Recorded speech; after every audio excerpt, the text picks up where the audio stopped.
to part 2 of the iSolved Time scheduling, time off request, and close pay period training. After completing part 2 of this training, you will be able to add and edit time to time cards, add absences for your employees, and then enter, approve, and reject time off requests. I'm going to go ahead and pull iSolved up and let's get started. So up to this point, everything that we looked at with our scheduler was from either a client, a supervisor, or a manager's perspective. So what I'd like to do really quick is jump over to our time card view and talk about how the employee would view their schedule. On the left-hand side, I'm going to navigate to Employee Self-Service, Time, and click on the time card link. Now, because we're logged into the system as a client user, we have to choose an employee's name from the list, and their time card will populate. Now, the first thing I want to point out is the color coding on the time card. You'll notice we've got some light blue shading and also some yellow shading. The light blue shading is here to show the employee the hours and the days that they're scheduled to work. Now, I know this doesn't stand out very much, but this is more used just for a visual. Up at the top of the screen, you'll notice that there's a schedule button. So at any time, an employee can come in and click the schedule button, and a report will run to give the employee their scheduled hours for the pay period. Now I'm going to zoom in on the report, and you'll notice the level of detail that it gives. The day, the date, the day of the week, and then we've got start time, end times, and if we were to schedule them to a location or department, those would be listed as well. We've got the total number of hours for each day, and then a grand total of hours on the right-hand side. So this report can be pulled at any time from the employee's perspective by simply accessing their time card and clicking the Schedule button at the top of the screen.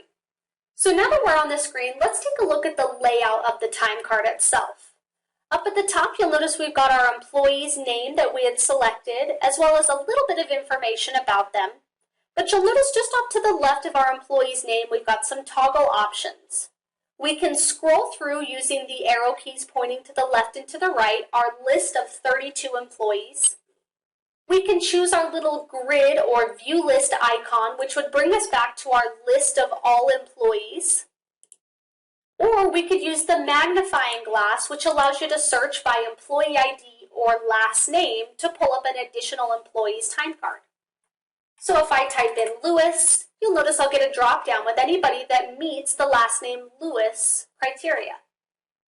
Now keep in mind, whether you're in the system as a client user, a manager, or a supervisor, the only employees that will populate in your list are the ones that you have access to view. So I'm seeing 32 employees. A supervisor may log in and only see 4 based on their permissions. Now, just beneath our employee name and information, we've got our blue action bar, and there's quite a few buttons here.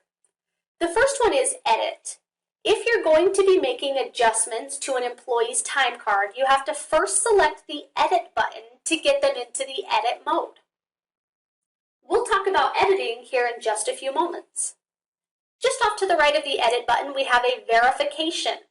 If we select the triangle just off to the right, you'll notice we've got a drop-down for employee, supervisor, and manager level verification. So who's in here making verifications and what time did they verify? Now when managers and supervisors would like to come in and verify, they simply come in, choose the drop-down, and then they click the supervisor or possibly the manager checkbox, whichever role they are, and you'll notice we get verification successful. Just off to the right of our verification, we have our Analyze Rules. Analyze Rules comes mainly in handy for client users so that they can come in and see who's making adjustments to our employees' time cards. So if I click Analyze Rules, mine's going to look pretty basic right now because I don't have time on my time cards, but you'll notice it's going to look at punch pairing, rounding rules, assignment processes, any attendance rules, scheduling processes. So as you scroll through this, we've got different sections based on your punches. I'll pull our Analyze Rules back up in just a few moments after we've got time on our time card. The time card report is exactly what it says it is. This gives the employee, manager, supervisor, or even the client users the ability to run a time card report from their employee. So rather than having to go to our reporting link, they simply hit the time card report and it populates in a PDF format. Once again, as soon as I get time on the time card, we'll pull that time card report up just so you can see what it looks like. Our schedule option, we just looked at that. At any time, the employees can come in and populate their schedule. The employee can come in and run a schedule report to see where they're scheduled to work and what times and days. Preview check. This is going to be based on the time card permissions, whether your employees, managers, and supervisors see this. But if you would like them to have the ability to preview the employee's check right from the time card, they can select this button. Now, just beneath our blue action bar, you'll notice we've got our current pay period date range listed, and we've got arrow keys off to the left and to the right. The arrow keys allow us to toggle forward and backwards to different pay periods. You'll notice I have a holiday listed for our Labor Day. Those automatically populate. But we can toggle back and forth throughout pay periods by hitting these arrow keys. Just beneath that, you'll notice we have our date and day of the week listed. You'll notice just on the left-hand side, we then have our times listed. Now these times by default are listed in 1 hour increments, but you can use the plus sign to zoom in to up to 15-minute increments. So you'll notice I've got 12, 12:15, 12:30, or I can zoom out, and you'll notice now I'm in 30-minute and then 1 hour increments. So you can adjust the view to your liking. Beneath that, you'll notice I've got total hours and then an earnings summary. So as we start adding time to the time card, you'll notice that our summary and our total hours populate. So we've talked about the layout of the time card. Let's talk about adding time to our employees' timesheets. There are 2 ways we can add time to an employee's timesheet, and that is we can enter punches or we can just enter a total number of hours. So let's start on Monday the 15th and add in 9 hours to our employee's time card. The first thing we have to do to make an edit on somebody's timesheet is go into our edit mode. So up at the top, I'm going to choose edit, and then I'm going to come to Monday the 15th, and you'll notice as I move my mouse, the times are highlighting in that gold yellow color. So I'm going to move my mouse to 7 a.m. I'm going to click once with my mouse, and you'll notice we have an add record pop-up. We get to determine, are we adding hours or are we adding punches? For our first example, we're going to choose hours. Once I select that, our pop-up window is going to appear, and you'll notice that most of the information is defaulted for us. The start time is on 8:15 at 7 a.m. The end time is at 8:15 at 8 a.m. Now, I mentioned that I wanted to add 8 hours to the employee's time card, so I can either adjust the end time or I can just change the duration to 8 hours, and you'll notice the end time automatically populates for us. Now you can do labor override, so if you would like to adjust the labor values that their time ties to, you can. You can also enter any notes. Notes are great to prove a point as to why you're manually adding to somebody's time card. You're just keeping track of those adjustments. At the bottom, if I choose save, you'll notice that we've got time on the employee's time card. It says 8 hours. Now it still looks kind of grayed out and faint to see. After you make adjustments to the time card, instead of being in edit mode, you want to hit the show results button, and you'll notice that our time has now populated. So I've got from 7 a.m. to 3 p.m. listed here. You'll notice also there's a dark blue bar in here. I'm going to zoom just a little bit and scroll down, and you'll notice that this is our meal or our lunch.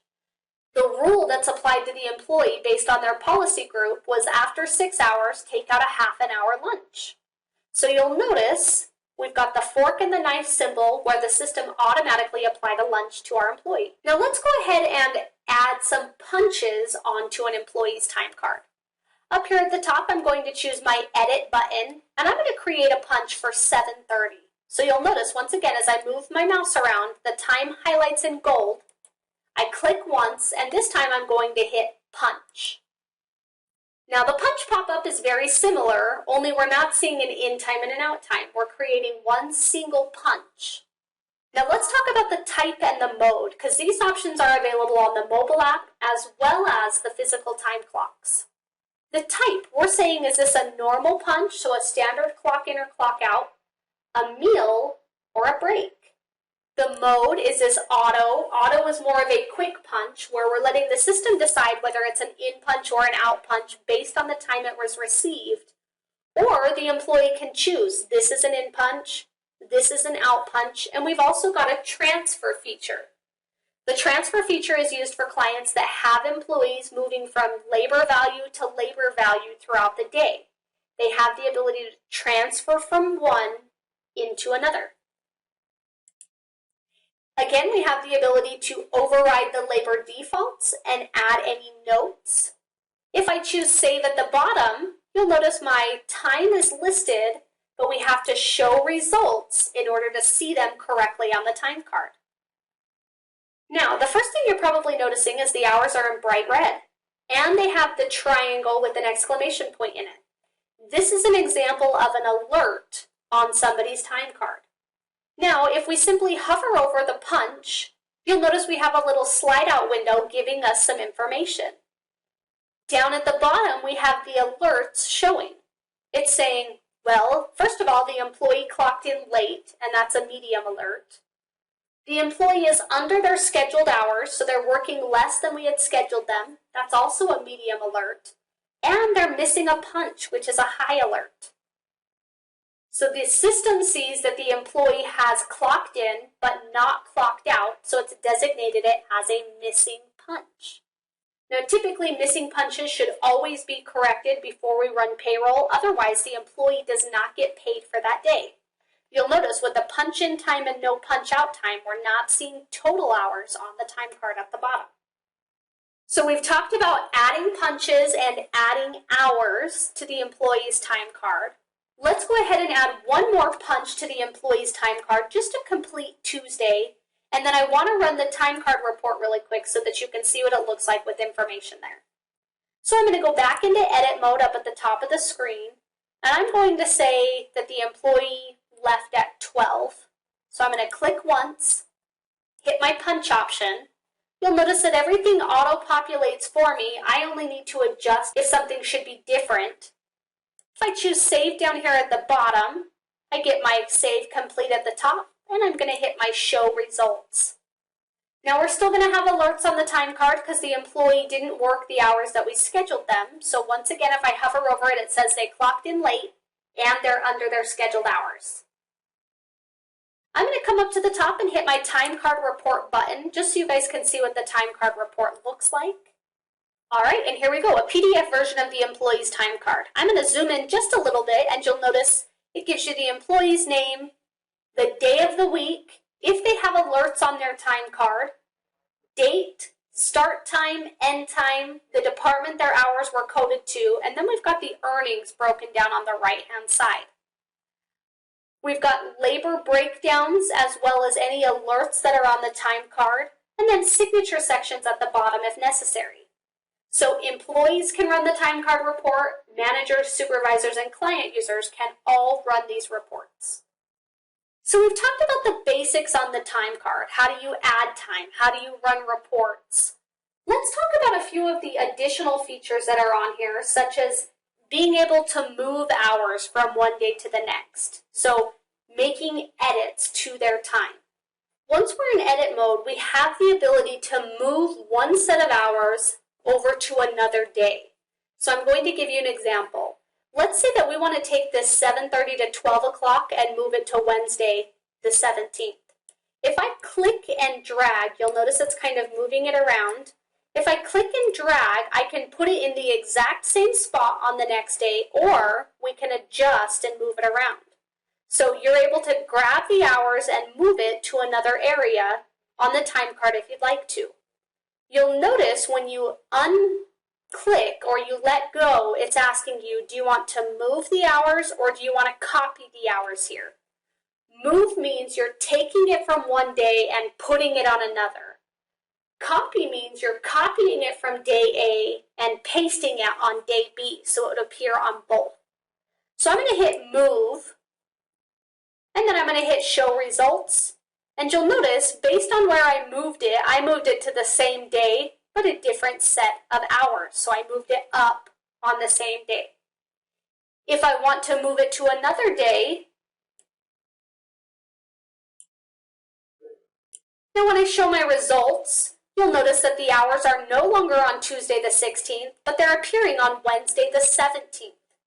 The times are slightly different based on where I dropped it, so make sure you're paying attention to the color bar on the left-hand side as far as where the hours are going to appear.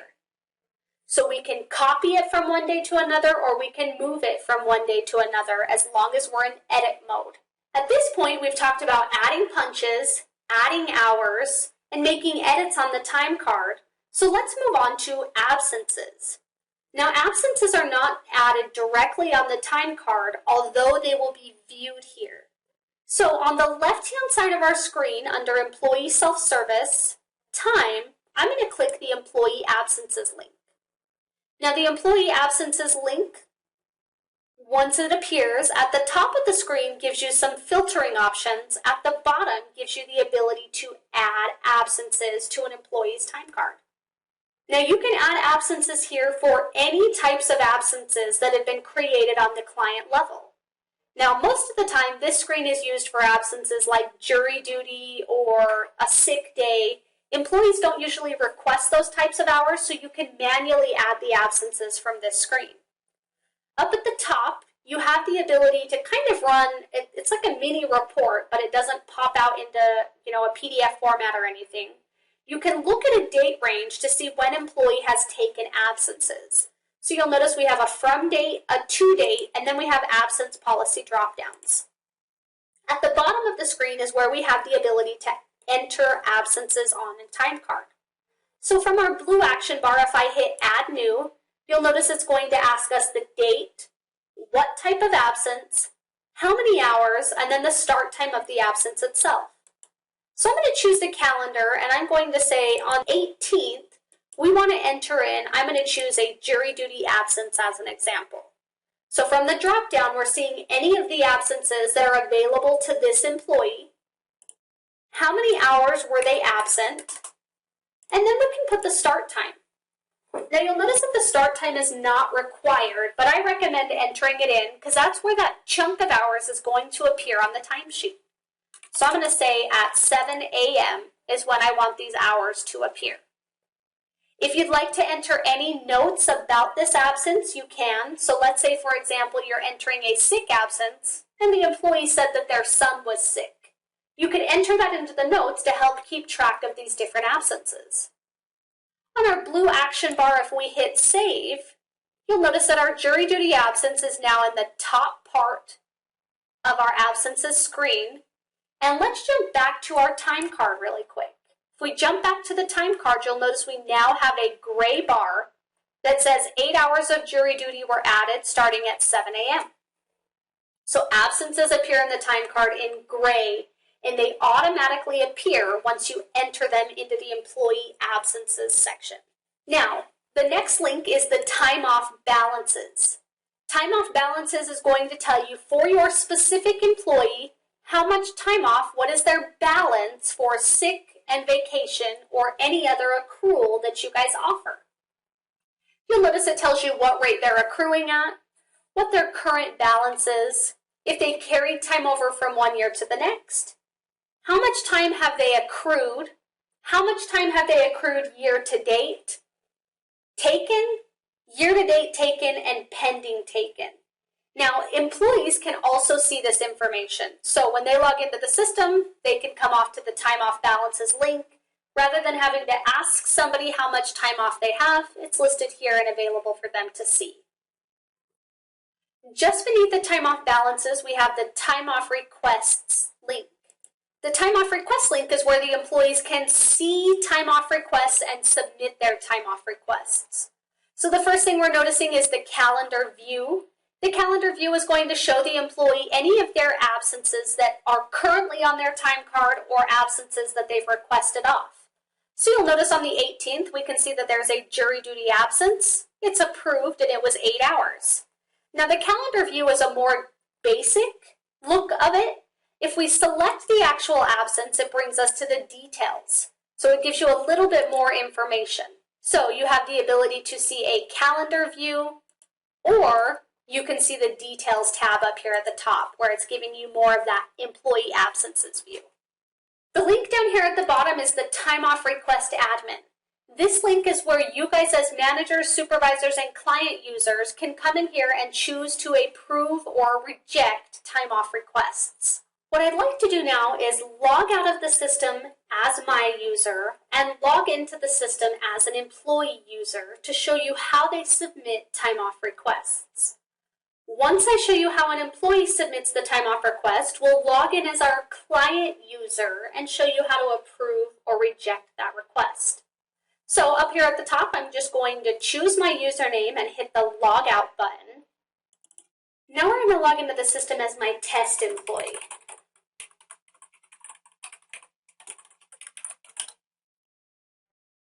So as we log into the system, you'll notice I'm now logged in as Mary Adams. Over here on the left-hand side, I'm going to expand time and time off requests. Now, when an employee comes to submit a time off request, you'll notice they have the same calendar view, but up at the top, they're going to choose the request time off link, and it's going to ask them the series of questions. What type of absence are you creating? What day are you going to be absent for, or what date range? And then how many hours per day?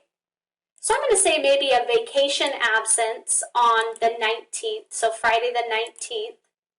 You'll notice as I select the date day of the week automatically selects itself, and then the employee simply needs to enter in the amount of hours per day. It'll give them their projected hours balance. They can enter in their start time, so when should this absence appear on their time card, and any notes they would like their manager, supervisor, or the client user to see.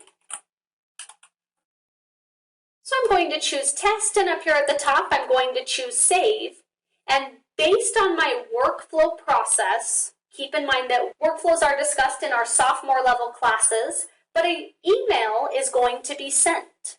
So quickly I'm going to open up an email that came into my inbox, and it says Mary has submitted a time off request. Please log in to approve or reject. So your manager, supervisor, or client user could go in and approve or reject based on your workflow setup. So we talked about how the employee submits the request. You'll notice now on the calendar on the 19th, we have a blue request that says pending. It gives me any comments that the employee added in as well as their remaining balance. So we know if they have enough time to take this absence or not. I'm going to log out of the system as my employee and log back in as my client user. So up here at the top, I'm going to choose my drop-down, log out, and then we'll log in as my client user.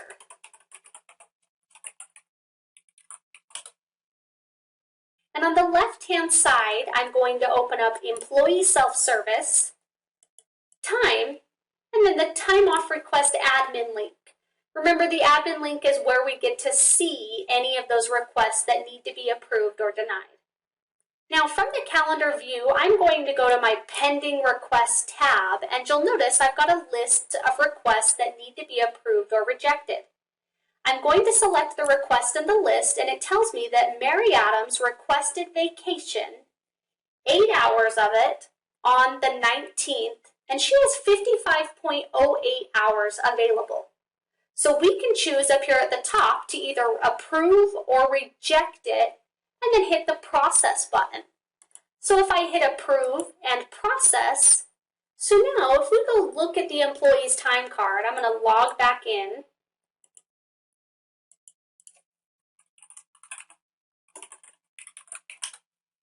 Employee self-service, time, and time card.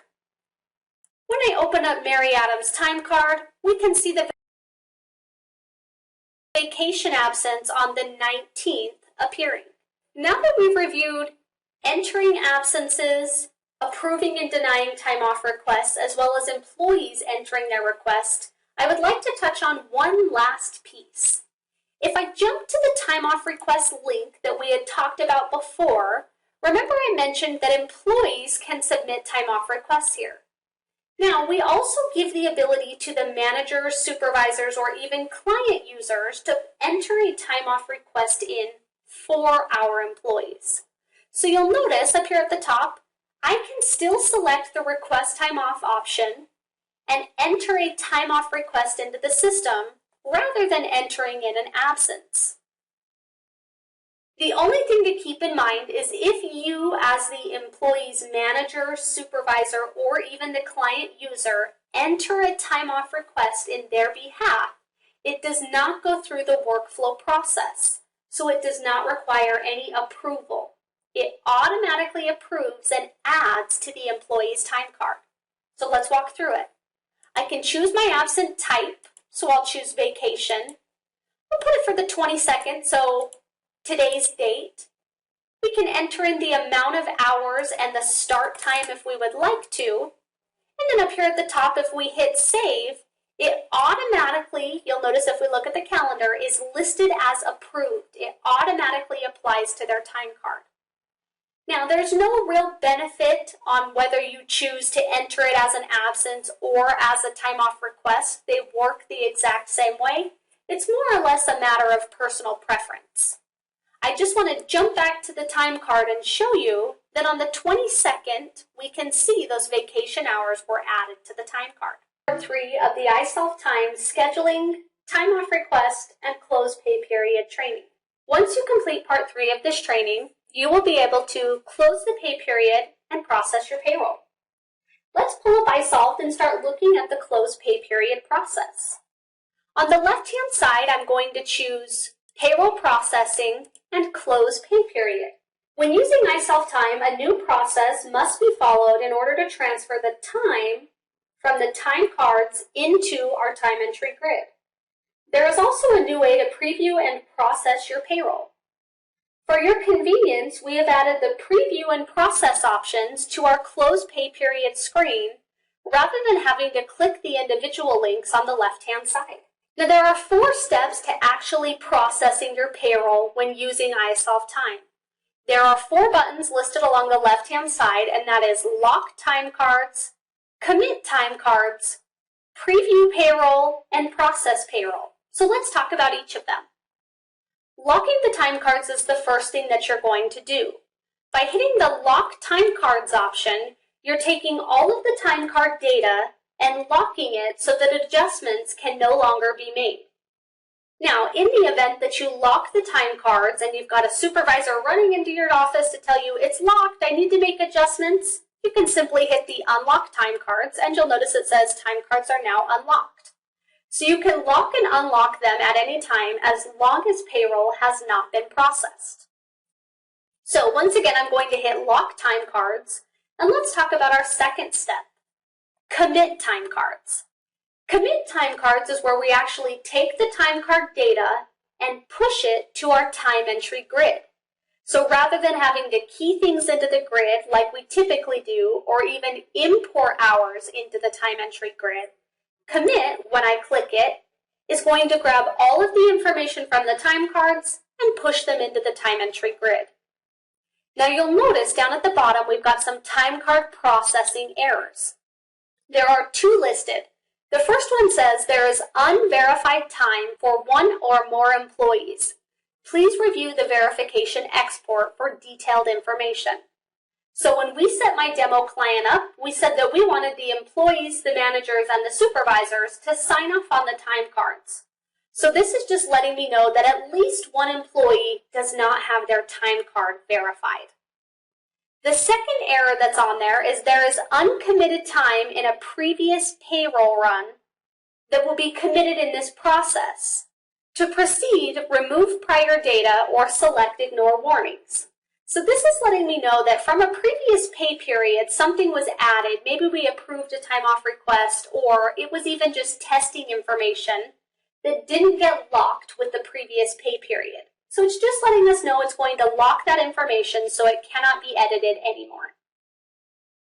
Now, if we'd like to look at that verification report, like it says, please review the verification export, you'll notice we have time card preview results listed here. So we can go in and look at the verification export to see whose time card was not verified. We can even run the uncommitted time report to see what time was uncommitted. What are they talking about when they said there's uncommitted time that's going to be committed?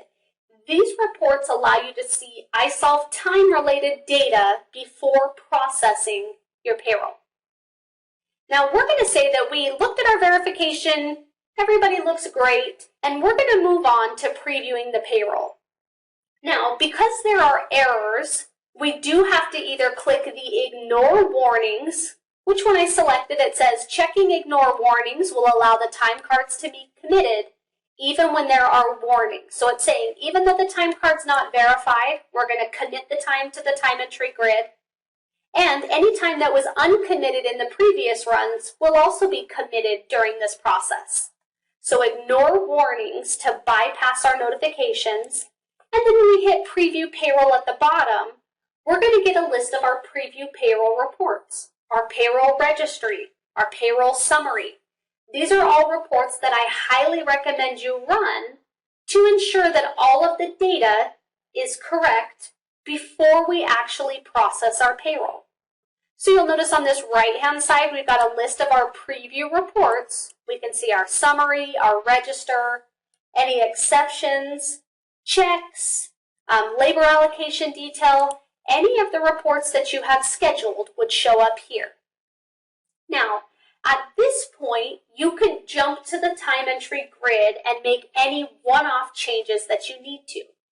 So I know that sometimes we go to the time entry grid if we have additional deductions that need to be taken out or anything else that needs to be withheld from the employee.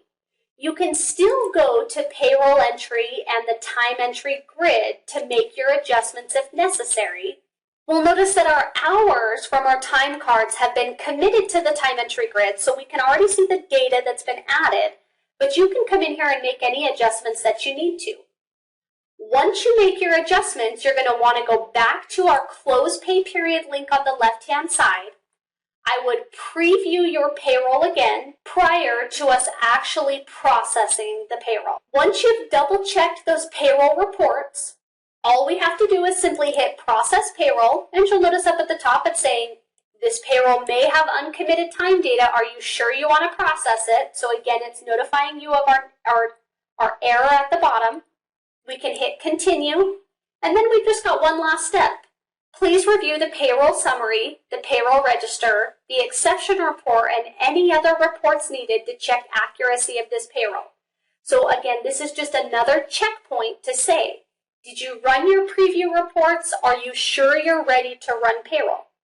If you're ready to run, we simply check the I verify that I have checked all appropriate reports and the payroll is accurate to the best of my knowledge. And then we simply hit Process Payroll. You'll notice down here at the bottom it's spinning and telling me my payroll is in process. And up here at the top it says payroll number 3 has been processed. Your reports will be available shortly. And that's the process of closing the pay period within iSolved time.